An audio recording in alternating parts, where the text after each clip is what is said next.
Salut à tous, c'est Recomaster, j'espère que vous allez bien et aujourd'hui je suis très heureux de vous retrouver pour un nouveau numéro de Pokédollar exclusivement dédié aux cartes anglaises et japonaises.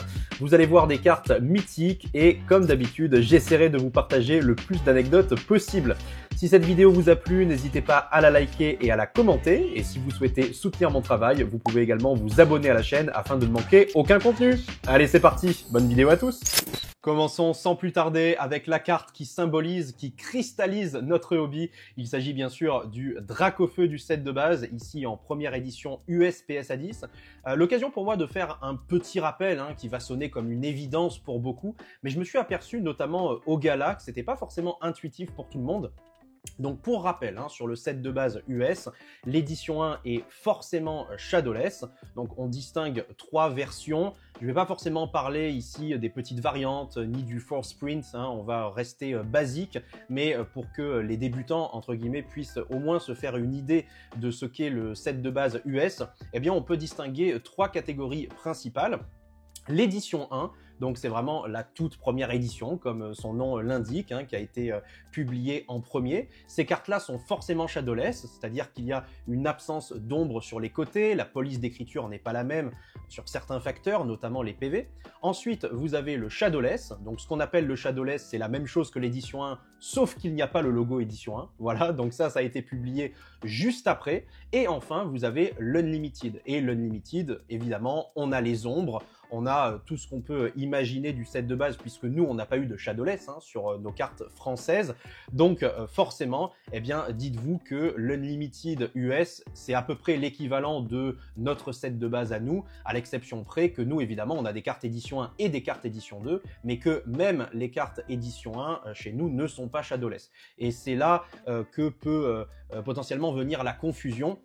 Donc dans tous les cas, il ne faut pas confondre le set de base US et le set de base européen. Les cartes n'ont absolument rien à voir. Encore une fois, le shadowless, il n'y a pas que l'absence d'ombre, il y a aussi cette couleur qui est beaucoup plus profonde. Vous le voyez ici sur le Dracofeu, eh bien il est rouge sang. On a ces teintes orangées, rougeâtres qui ressortent beaucoup plus, qui sont beaucoup plus contrastées. Et quand vous avez la carte sous les yeux, vous remarquez directement la différence avec le Dracofeu français, puisque ici on parle de cette carte en particulier. Évidemment, qu'elle soit édition 1 ou édition 2, ça ne change pas grand chose, alors qu'en US, ça change absolument tout. Voilà, parenthèse refermée. Ici, la carte, elle est partie pour 213 500 €, donc c'était le 0405 2025. C'est un prix qui me paraît totalement cohérent pour le coup. On a évidemment pas mal de data là-dessus, puisque c'est...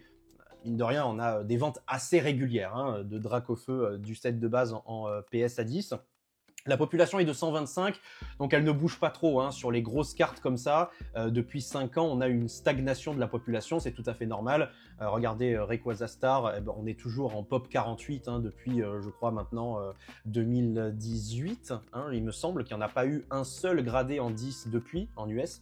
Donc ça montre bien que sur ces cartes-là, effectivement, elles sont tellement vieilles maintenant et les grading standards de PSA sont devenus tellement plus élevés, c'est tellement plus difficile maintenant d'avoir un 10 que forcément la population stagne et que mine de rien ça devient maintenant un exploit lorsqu'une grosse carte de cet acabit revient en 10. Au niveau de la prévision, donc j'ai mis 225 000. Pourquoi? Parce que grosso modo, en ce moment, ça fait à peu près un an, on stagne aux alentours de 200 000. En PSA 10, ça peut être un petit peu moins, ça peut être un petit peu plus. Mais dans tous les cas, on est à chaque fois dans cet ordre d'idées. La carte avait atteint des sommets pendant le pic du Covid, pendant le confinement, vous vous en rappelez. On avait quasiment atteint les 400 000 $. Bon, là, on s'est stabilisé aux alentours de 200 000. Évidemment, c'est une carte qui ne va faire que monter. Comme je le disais en introduction, elle cristallise notre hobby. Donc, il n'y a aucune raison pour qu'une pièce d'histoire comme ça ne monte pas à l'avenir. Mais c'est vrai qu'en ce moment, ça reste plutôt bas. Et c'est assez intéressant d'ailleurs que je commence par cette carte. Pourquoi? Parce que juste après, eh bien, on va passer justement sur la même, donc c'est-à-dire un Dracofeu édition 1 du set de base en US en 10, mais pas dans la même société de gradation. Et oui, ici, ce n'est pas une PSA 10 que je vous présente, mais une TAG 10. Et ça change absolument tout parce que c'est une alternative qui a forcément beaucoup d'avenir. Je pense que vous en avez déjà entendu parler, hein. Il y a pas mal de vidéastes qui en ont parlé, notamment mon ami Cards Hunter, hein. Il faudra que je mette le lien de sa vidéo dans les commentaires ou dans la description de la vidéo. N'hésitez pas à regarder parce qu'il fait un bilan complet de ce que Tag propose. Et en fait, c'est l'utilisation de l'intelligence artificielle, des algorithmes, avec une précision redoutable. L'intérêt de Tag, justement, c'est de repérer le moindre micro-défaut sur la carte avec des zooms qui sont absolument terrifiants. Hein, je pense que vous pourrez vous en rendre compte par vous-même en cliquant sur le lien qui sera présent dans la description ou en commentaire épinglé. Il faut absolument que j'y pense pour que vous puissiez regarder leur site, en fait, comment ça marche, et même ce Dracofeu-là, hein, pour que vous puissiez voir comment il a été noté. La moindre micro-rayure, elle est répertoriée. Alors ça fait pas forcément perdre beaucoup de points à la carte, mais en tout cas, les moindres défauts sont répertoriés. Et ça, c'est vraiment énorme parce que au moins vous savez pourquoi votre carte a 10, pourquoi elle a 9, pourquoi elle a 8. Et cette société comprend que même si une carte a des micro-défauts, bah, ça ne retire pas son 10 pour autant. Parce que, bon, bah là, il me semble hein, que la carte a eu 960 ou 970. En gros, elle est gradée sur 1000. Et ensuite, avec ces 1000 points, ils en font une note sur 10. Donc forcément, si vous avez 960 ou 970, c'est arrondi à l'entier supérieur et donc PS à 10. Et encore une fois, ça montre bien que les cartes sortent d'une imprimerie, que c'est pas une usine d'aéronautique, c'est pas Airbus, donc il peut y avoir des défauts sur les cartes et c'est pas pour autant qu'aucune carte ne mérite le 10. Voilà, et ça, Tag l'a très bien compris, mais en tout cas, les moindres défauts sont répertoriés et vous pouvez savoir pourquoi votre carte a cette note et quelles sont ses spécificités, quelles sont ses particularités, puisque à ce stade-là, à ce niveau-là d'expertise, on ne parle pas forcément de défauts. Donc, cette entreprise, à mon avis, elle a encore du chemin à faire, déjà en ce qui concerne la communication. Son expertise va également évoluer parce que ce genre de technique, ça va très très vite, hein, au fur et à mesure que les progrès techniques arrivent, eh bien forcément voilà, cette technique se développe de plus en plus et donc on va arriver à mon avis, à un stade où ça sera prodigieux et où ça remplacera probablement la gradation classique. On n'en est pas encore là, hein, je vous rassure, loin de là. Mais en tout cas, c'est l'avenir. Hein. À mon avis, en tout cas, c'est l'avenir. Je ne sais pas si c'est dans un futur proche, moyen ou lointain, mais en tout cas, à terme, ce sera l'avenir. Et je pense qu'il y a une reconnaissance déjà de ce genre de technique. Et c'est pour ça, c'est mon point, hein, c'est là où je voulais en venir. Ce Dracofeu, il était parti donc le 16-04. Donc le 16 avril 2025, il était parti pour 300 000 € en tag 10. Et donc là, on est vraiment sur un autre tarif que la PSA 10. Hein. Vous l'avez bien compris, là, il y a quasiment 100 000 € de plus par rapport à la PSA 10. Donc c'est assez énorme. Ça montre bien effectivement que les gens ont confiance dans ce genre de technique. Alors, c'est pas uniquement de la confiance, puisque pour le coup, vous avez les données et vous avez les images, les photos sous les yeux. Hein, donc, vous pouvez vraiment avoir des éléments comparatifs réels. C'est pas simplement une confiance ou une opinion. Hein, là, réellement, factuellement, c'est quand même un travail qui est poussé et qui est surtout documenté, qui est sourcé avec des photos, avec des images. Voilà. Et ça change beaucoup de choses. Donc voilà, je voulais absolument vous parler de cette vente. Je voulais récolter vos avis également hein, en commentaire pour que vous puissiez me dire ce que vous en pensez. Est-ce que selon vous, ce genre d'initiative a un avenir? Et si oui, eh bien, est-ce que c'est un avenir dans un futur proche, lointain ou moyen? Voilà, donc n'hésitez pas en tout cas à me dire ce que vous en pensez. On continue avec la troisième vente dont je voulais vous parler dans ce Pokédollar. Donc il s'agit d'un Florizard No Rarity. Donc pour ceux qui ne le sauraient pas encore, hein, le No Rarity, c'est l'équivalent de l'édition 1 du set de base japonais. Donc évidemment, on n'a aucun distinguo entre l'édition 1 et l'édition 2 en japonais entre le set de base et les séries Neo. Ça commence uniquement à partir des séries VS, des e-series. Hein. Vous avez effectivement des cartes édition 1 et des cartes édition 2 à partir de cette période. Mais avant cela, en japonais, on n'a pas le distinguo entre les deux. Donc toutes les cartes sont unlimited, entre guillemets, hein, Neo compris.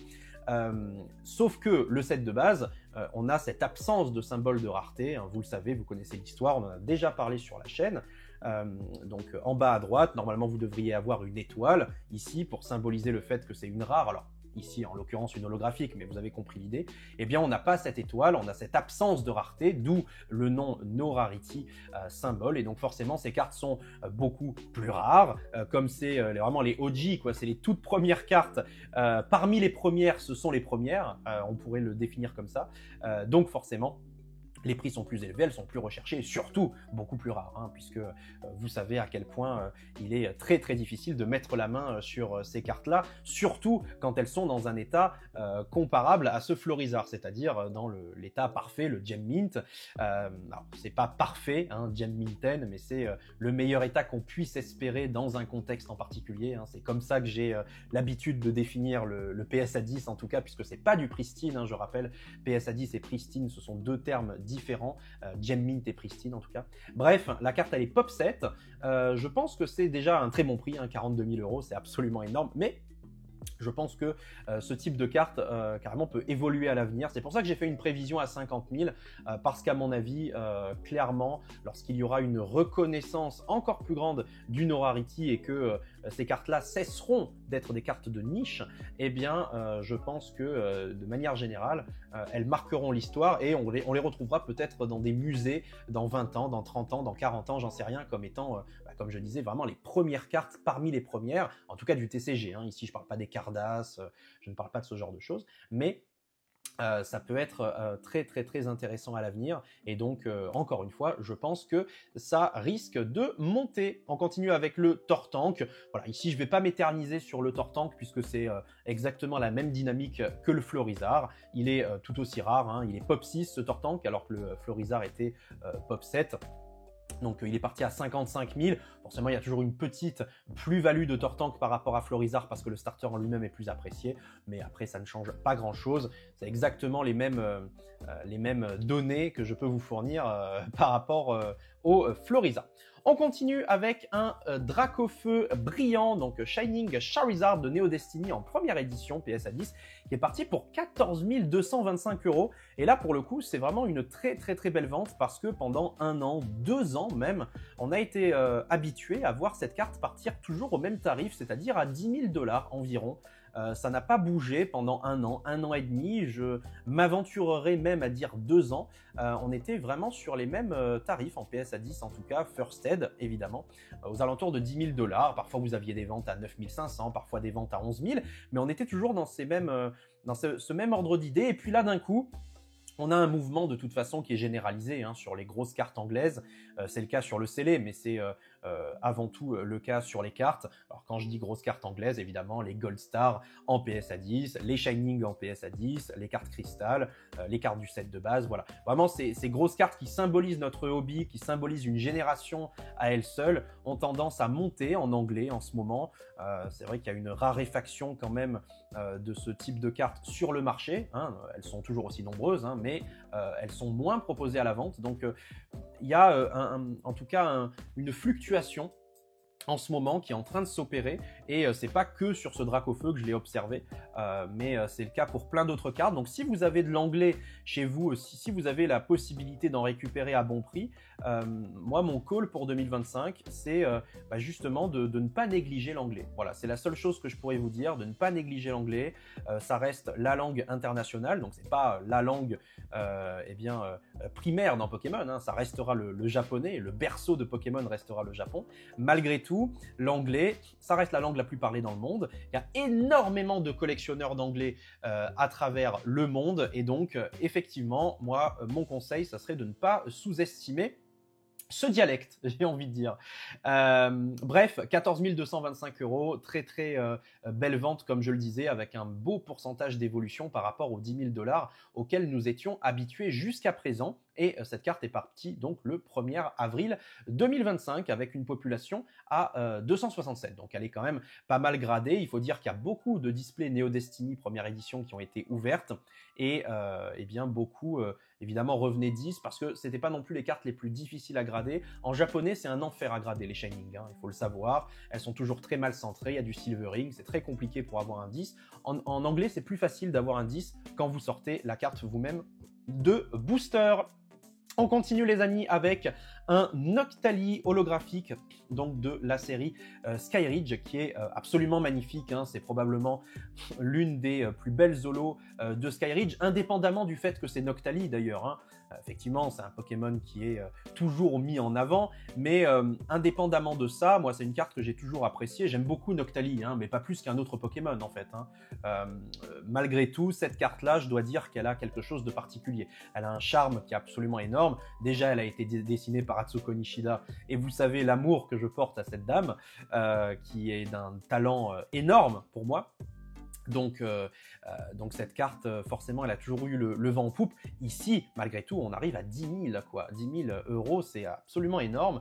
Donc voilà, j'ai fait une prévision à 8 000, en sachant que vraiment, c'est une somme qui est beaucoup plus élevée que l'historique des ventes auxquelles nous avions accès. Hein. Ce Noctali, il était beaucoup plus aux alentours de 6-7 000 ces derniers temps. Et donc là, encore une fois, hein, un petit peu à l'instar du Dracofeu que je vous ai présenté juste avant, eh bien, on a un véritable mouvement sur le marché anglais, donc on arrive à 10 000. La carte elle est pop 122, pas très dur à grader Skyridge, hein. C'est de toute façon les e-series de manière générale, Aquapolis, Expédition et Skyridge sont quand même très qualitatives, elles sont bien imprimées, c'est la raison pour laquelle on a des 10 assez facilement, encore une fois, hein, ça reste à mesurer bien sûr, mais on a des 10 plus facilement que sur d'autres sets. Donc c'est assez dingue en tout cas comme vente, et je voulais vous la présenter parce que on est un peu dans la même dynamique, hein, sur les cartes anglaises. Donc il faut à mon avis bien se méfier de ces cartes là et suivre leur évolution attentivement. On continue avec un Groudon X de la team Magma, donc Double Crisis, c'est-à-dire double danger en français.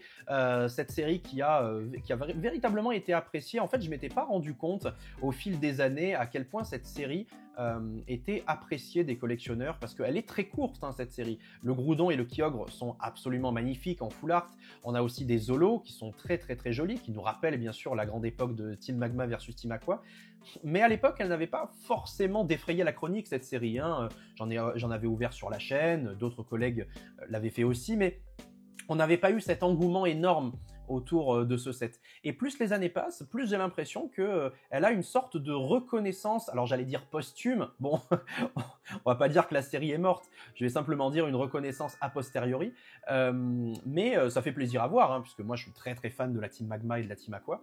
En tout cas, le prix est littéralement démentiel ici, hein, 9 327 €, imaginez-vous. Alors la carte n'est que pop 19, hein, c'est extrêmement faible pour une carte anglaise, hein. Je pense que vous le savez très bien, carte anglaise, quand elle commence à être en dessous de 50 en population, c'est qu'on est vraiment sur une carte très rare. Alors je m'entends, hein, uniquement sur les cartes qui valent le coup d'être gradées, hein. Bien sûr, il y a des communes du bloc X, des communes du bloc Diamant et Perle qui ont une pop très certainement inférieure à 50, mais c'est pas parce qu'elles sont rares, c'est juste que personne ne les envoie à la gradation parce que ça ne sert à rien, hein. Il faut toujours différencier les cartes gradables des cartes non gradables. En tout cas, sur les cartes gradables, justement, eh bien, avoir une pop 19, c'est particulièrement faible. Donc, c'est une carte aussi, à mon avis, qu'il convient de suivre de près.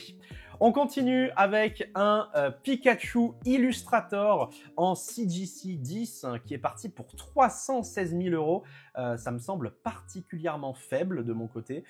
Je rappelle, hein, évidemment, la PSA 10, on n'en a qu'une seule.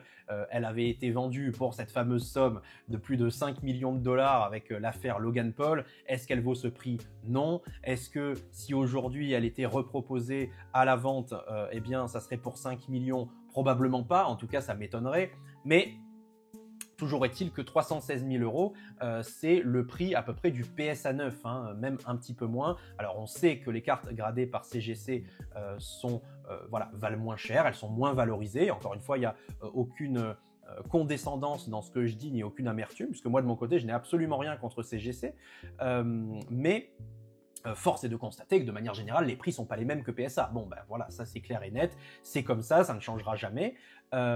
Mais sur une carte qui est Gem Mint, hein, qui est censée être l'équivalent du PSA 10, finalement d'avoir un tel écart de prix, ça me paraît vraiment beaucoup, et ça a été de toute façon vérifié par le passé, hein, quel que soit le type de carte, des Pikachu Illustrator comme des Dracofeu du set de base, première édition, etc. On en a déjà eu beaucoup des exemples. Une fois n'est pas coutume, on a donc une carte qui est partie moins chère que ce qu'on aurait pu espérer de prime abord, mais quand même, c'est vrai que c'est assez faible. Donc j'ai fait une prévision à 500 000 parce que, à mon avis, on devrait se situer quand même à l'entre-deux entre le PSA 9 et le PSA 10. Hein. Évidemment, je ne dis pas que la carte devrait partir pour 5 millions, mais si elle était partie pour 500, 600 000 euros, j'aurais trouvé ça plutôt cohérent. Encore une fois, pour une carte notée 10. Voilà. Mais ça n'a pas été le cas. Donc, c'était 316 000. Ici, je trouve que c'est l'acheteur qui a fait une bonne affaire, même si à ce stade-là, parler de bonne affaire sur des cartes qui valent des centaines de milliers d'euros, c'est évidemment quelque chose qui sort de la vie quotidienne, qui sort complètement de ce qu'on peut imaginer. C'est des sommes qui sont tellement énormes que de toute façon, ça ne représente plus grand-chose à ce stade-là. Mais c'est toujours très intéressant, je trouve, de parler de ce type d'illustration. D'ailleurs, pour ceux qui se sont toujours demandé le texte du Pikachu Illustrator, alors, il me semble que si on fait la traduction en français, ça donne un truc comme « Nous certifions que votre illustration a été remarquée dans ce concours d'illustration. En conséquence, nous déclarons que vous êtes un illustrateur officiel de cartes Pokémon et nous admirons votre talent. » Voilà. En gros, grosso modo, c'est le texte qui est écrit en japonais sous le Pikachu Illustrator, pour ceux qui étaient curieux et qui se demandaient. Donc ça peut être assez intéressant comme anecdote, mais toujours est-il que le prix de vente en lui-même me semble particulièrement faible. N'hésitez pas à me partager vos opinions là-dessus. On continue avec un magnifique Pikachu Gold, donc évidemment le Pikachu médaille d'or du premier tournoi de 1997 et la première place. Voilà. Donc ça, c'est typiquement la trophy par excellence, hein, celle que je rêverais un jour d'avoir dans ma collection. Pourtant, je suis pas vraiment un collectionneur de trophies de mon côté. Hein. C'est pas vraiment des cartes qui m'intéressent. J'aime bien les voir chez les autres, mais j'ai pas forcément l'ambition ni l'envie d'en avoir dans ma collection. Malgré tout, celle-là, elle fait exception. Alors moi, c'est plutôt la N2, hein, la Silver, donc la médaille d'argent que j'aime beaucoup. Mais la N1, forcément, elle a ce privilège, ce prestige d'être la numéro 1 et puis en plus c'est celle de 97 du tout premier tournoi, donc c'est vraiment une carte qui a énormément d'histoire. Je rappelle que le tout premier tournoi, il a eu lieu dans la préfecture de Chiba, donc au Japon, et c'était les 14 et 15 juin 1997. Hein, voilà, donc ça commence à remonter déjà, mais c'est une carte qui est empreinte d'histoire. Elle est partie donc à 314 000 euros en PSA 8. Hein, donc PSA 8, effectivement, c'est pas le meilleur grade, mais ici sur une carte de cet acabit, sur une telle pièce de musée, peu importe le grade, finalement c'est la beauté, c'est la beauté de la carte qui compte. Le reste n'a finalement que peu d'importance. On continue avec un Kangourex CGC10. Donc ici, je vais vous faire la même réflexion en gros que le Pikachu Illustrator, c'est-à-dire que le prix me semble très faible pour une 10. 84 000 euros, c'est grosso modo le prix d'une 9. C'est un peu plus quand même que le prix d'une 9. Puisque il me semble que les dernières PSA 9, on était entre 60 000 et 70 000 à peu près dans ces eaux-là. Donc 84 000, là il y a quand même une plus-value par rapport au PSA 9, c'est bien, enfin je trouve ça normal moi de mon côté, plus-value qui n'était pas forcément présente pour le Pikachu Illustrator dont on a parlé tout à l'heure. Malgré tout, bon, une PSA 10, on est à plus de 150 ou 160 000 euros. Même plus que ça, on peut imaginer. Donc là, forcément, la comparaison ne tient pas entre une PSA 10 et une CGC 10. Mais bon, ça reste une carte de fou, quoi qu'il arrive. Donc le Kangourex, le tournoi parent-enfant, le Parent-Child Mega Battle qui a eu lieu en mai 1998.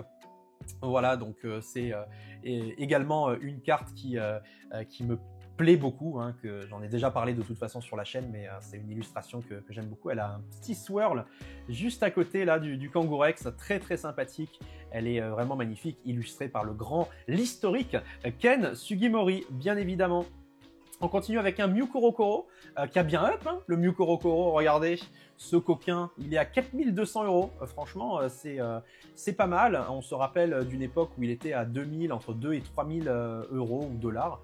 Donc là, il est en train de bien up, hein, le petit Mew Korokoro, 4200, c'est vraiment une grosse somme en PSA 10.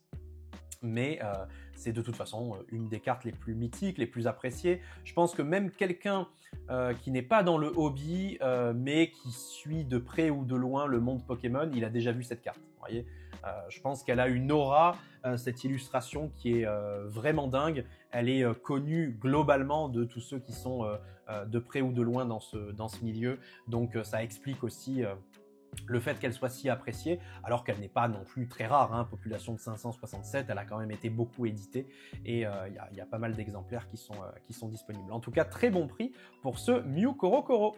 On continue les amis avec le Snap Gyarados, donc le Léviator du concours Snap en PSA 7. Ça c'est une carte vraiment très rare. Alors, évidemment, hein, ça je vous en ai déjà parlé, mais je les trouve pas forcément très belles ces cartes-là, mais c'est pas le but en même temps qu'elles soient belles. Hein. Enfin, la photo est censée être belle, hein, puisque ça récompense pas tant la beauté du Pokémon que la beauté de la photo finalement. Donc, pour vous raconter vite fait la petite histoire, en gros, les 5 gagnants du concours de la meilleure photo sur Snap ont reçu 20 copies chacun hein, de leurs cartes. Alors les 5 cartes qui étaient disponibles lors du concours CoroCoro Snap, il y avait Bulbizarre, il y avait Ptitar, Pikachu, Magikarp et Léviator. Voilà. Et chaque participant, enfin chaque vainqueur, recevait 20 exemplaires de la carte en question. Voilà. Donc c'est quand même plutôt pas mal. Là, c'est la meilleure photo de Léviator, donc un gros plan, un gros zoom sur Léviator qui est en train de sortir sa langue. Voilà, encore une fois, elles ont un charme particulier. Moi, je les trouve pas incroyables dans le sens, là, pour le coup, vous voyez, on est en plein dans les trophies que je n'aurai jamais dans ma collection parce que ça ne m'intéresse pas. Vraiment, ça m'intéresse pas d'avoir ça. Par contre, de les voir dans des expositions, dans des galas ou chez les autres, ouais, là, c'est très bien parce que c'est vraiment une pièce d'histoire. Et c'est quelque chose qui me plaît beaucoup. Voilà, elle est partie pour 51 000 € en PSA 7. Ça peut sembler beaucoup, hein, mais c'est pas tant que ça finalement pour une carte de cette rareté. Donc je rappelle qu'au maximum, cette carte, elle est disponible en 20 exemplaires dans le monde, pas une de plus. Mais en réalité, comme on sait qu'il y a des copies qui ont probablement été perdues, c'est sûrement un nombre bien inférieur à 20 hein, qui est encore en circulation actuellement dans le monde, qui n'a pas été jeté à la poubelle ou perdu, ce genre de choses.